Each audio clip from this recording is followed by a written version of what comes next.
कल्पना कीजिए, एक ऐसा बच्चा जिसे जन्म के तुरंत बाद उसके असली माता पिता ने गोद देने का फैसला किया। कोई नहीं जानता था कि यही बच्चा आगे चलकर दुनिया की टेक्नोलॉजी को हमेशा के लिए बदल देगा। ये कहानी है स्टीव जॉब्स की, एक ऐसे इंसान की जिसने सिर्फ मशीनें नहीं बनाई बल्कि लोगों के सोचने का तरीका बदल दिया। 24 फरवरी 1955, कैलिफोर्निया। स्टीव जॉब्स का जन्म हुआ, लेकिन उनकी जिंदगी की शुरुआत ही अलग थी। उन्हें पॉल और क्लारा जॉब्स नाम के एक साधारण दंपत्ति ने गोद लिया। उनके पिता मैकेनिक थे और बचपन से ही स्टीव को चीजों को खोलकर समझने की आदत पड़ गई। वे सिर्फ इस्तेमाल नहीं करते थे, वे जानना चाहते थे कि चीजें काम कैसे करती हैं।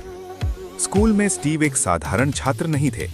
वे अक्सर नियम तोड़ते थे, सवाल पूछते थे और कई बार शिक्षकों के लिए परेशानी भी बन जाते थे। लेकिन उनके अंदर एक अलग तरह की जिज्ञासा थी, दुनिया को अलग नजर से देखने की क्षमता। कॉलेज की उम्र आई और उन्होंने रीड कॉलेज में दाखिला लिया, लेकिन सिर्फ 6 महीने बाद उन्होंने पढ़ाई छोड़ दी। ये फैसला पागलपन जैसा लग सकता था। पैसे नहीं थे, रहने की जगह नहीं थी। वे दोस्तों के कमरे में फर्श पर सोते थे, कोका कोला की बोतलें लौटाकर पैसे कमाते थे और हर रविवार 7 किलोमीटर पैदल चलकर मंदिर में मुफ्त खाना खाते थे। लेकिन यही समय उनकी जिंदगी का सबसे महत्वपूर्ण मोड़ बना। उन्होंने सिर्फ वही क्लास अटेंड की जिसमें उन्हें सच में दिलचस्पी थी। एक दिन उन्होंने कैलीग्राफी की क्लास ली, सुंदर अक्षरों और डिजाइन की कला। उस समय उन्हें अंदाजा नहीं था कि यही सीख आगे चलकर मैकिन्टॉश कंप्यूटर की खूबसूरत टाइपोग्राफी बनेगी। यहीं से स्टीव जॉब्स ने एक बड़ा सबक सीखा। जिंदगी के डॉट्स आगे देखकर नहीं जुड़ते, पीछे मुड़कर देखने पर जुड़ते हैं। 1976 में अपने दोस्त स्टीव वोज़नियाक के साथ उन्होंने अपने घर के गैराज में कंपनी शुरू की, एप्पल।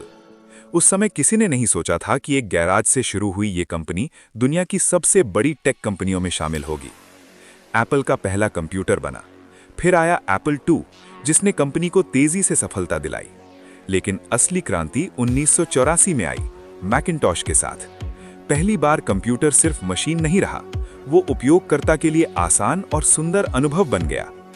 स्टीव जॉब्स का मानना था कि टेक्नोलॉजी और कला का मिलन ही असली जादू पैदा करता है।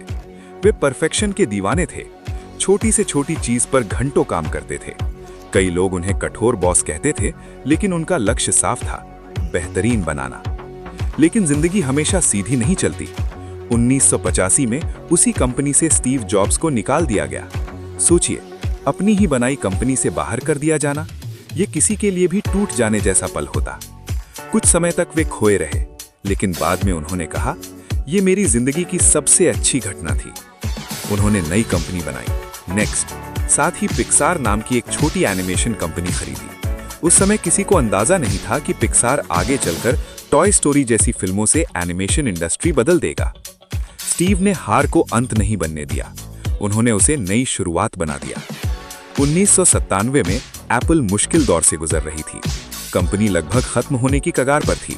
तभी एप्पल ने स्टीव जॉब्स को वापस बुलाया और यहीं से शुरू हुआ इतिहास का सबसे शानदार कमबैक। उन्होंने एप्पल को सिर्फ बचाया नहीं, उसे दुनिया की सबसे इनोवेटिव कंपनी बना दिया।